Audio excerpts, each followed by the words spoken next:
নমস্কার। নীতিমূলক গল্পের আজ পঞ্চম দিন। আজকের গল্প বাঘ ও গৃহপালিত কুকুর। একদিন এক গেরস্থের পোষা কুকুরের সঙ্গে এক বাঘের দেখা হয়। দুদিন শিকার না পেয়ে অনাহারে বাঘ খুবই কাহিল হয়ে পড়েছিল, তাই হাঁটতেও কষ্ট হচ্ছিল তার।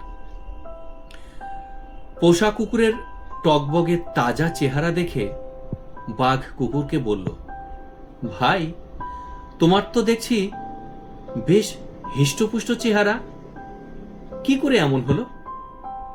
দুবেলা খাবার কোথায় পাও? তোমাকে দেখে মনে হচ্ছে আমার মতো তোমাকে খাবারের জন্য কষ্ট পেতে হয় না। আমি আজ দুদিন উপসী। বাঘের কথা শুনে কুকুরের মনে দয়া হলো। সে বলল, আমি দুবেলায় পেট ভরে খেতে পাই আমার মনিবের বাড়িতে। আমি যে কাজ করি তুমি যদি তা করতে রাজি থাকো, তাহলে তোমারও খাবারের কোনো কষ্ট থাকবে না। কুকুরের কথায় উৎসাহিত হয়ে বাঘ বলল, কাজের কথাটা বলো ভাই, একটু শুনি। আমাকে কি কাজ করতে হবে বলো?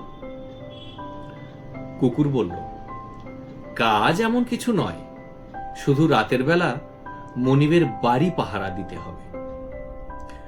বাঘ বলল, এ আর এমন কি শক্ত কাজ, আমি রাজি। রোজ রোজ খাবারের কষ্ট আর সইতে পারছি না। খিদের সময় যদি পেট ভরে দুটো খেতে পাই, তাহলে আর কোনো ভাবনা থাকে না।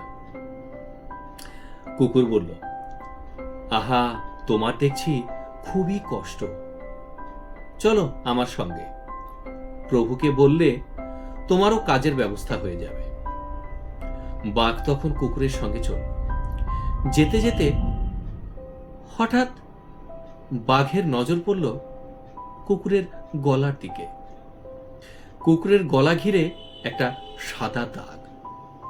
অবাক হয়ে বাঘ বলল, ভাই, তোমার গলায় ওটা কিসের দাগ? কুকুর হেসে বলল, ও কিছু নয়, ওটা প্রভুর দেওয়া শেকলের দাগ। বাঘ বলল, শেকলের দাগ গলায় কেন? কুকুর বলল, দিনের বেলায় আমার গলায় শেকল পরানো থাকে কিনা, ওই সময়টা আমাকে বাঁধা থাকতে হয়।